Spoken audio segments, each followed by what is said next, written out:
On a eu tout un débat autour du décret mixité, des listes d'attente, des doubles inscriptions. Comment mesure-t-on la mixité ? Eh bien, on peut en fait mesurer la mixité, on en parle très peu, mais il y a une façon simple de faire, c'est de regarder l'indice socio-économique des différents élèves et de voir comment ces élèves sont répartis dans les différentes écoles.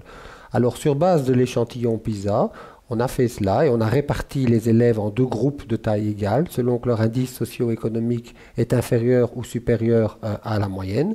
Cet indice représente tout simplement le revenu des parents et le diplôme des parents.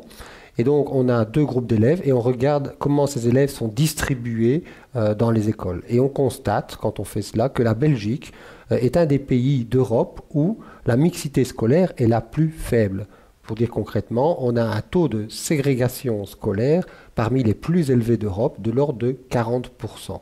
Qu'est-ce que ça veut dire 40%? Ça veut dire qu'il faudrait changer 40% des élèves de milieux défavorisés d'école si on veut obtenir une répartition égale des élèves entre toutes les écoles sur base de l'indice socio-économique.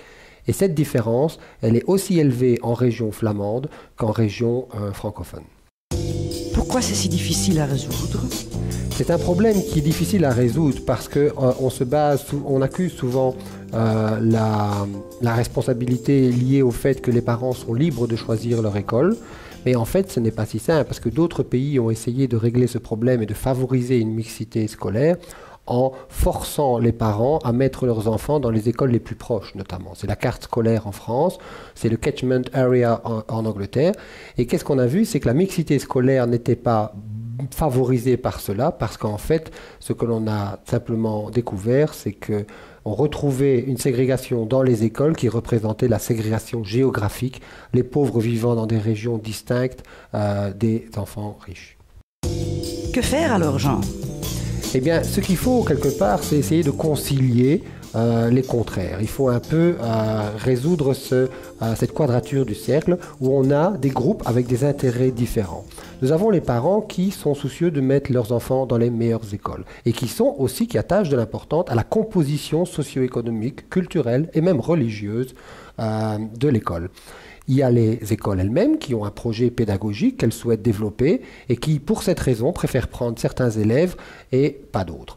Et il y a enfin la société, le groupe, la collectivité qui voudrait une certaine mixité scolaire, un meilleur brassage, où des gens de milieux socio-économiques différents se retrouveraient dans les mêmes classes en espérant de la sorte pouvoir tirer vers le haut les enfants de milieux plus défavorisés et ne pas créer des écoles d'en haut et des écoles d'en bas.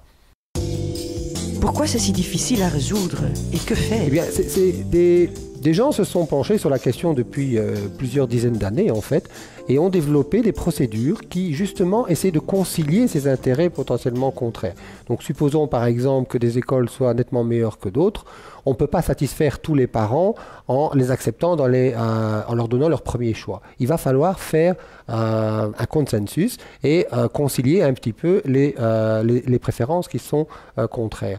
Et cela se fait au moyen de procédures que l'on appelle d'une part la procédure d'acceptation différée et la seconde qui est la procédure d'échange de priorité. Ce sont des procédures qui finalement font quoi? Demandent simplement de rassembler toute l'information quant aux préférences des parents, quant aux préférences des écoles et quant à ce que la société souhaite concrètement en termes de mixité scolaire.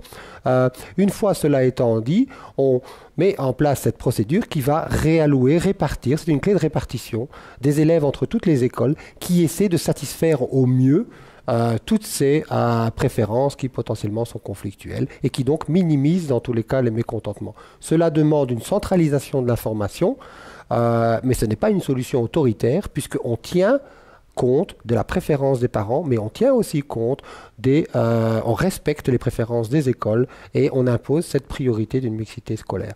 Donc ces procédures ont été mises en place dans les villes de New York et de Boston. Elles ont fait leurs preuves et on peut imaginer, au moins de manière expérimentale, les mettre en place dans notre propre pays.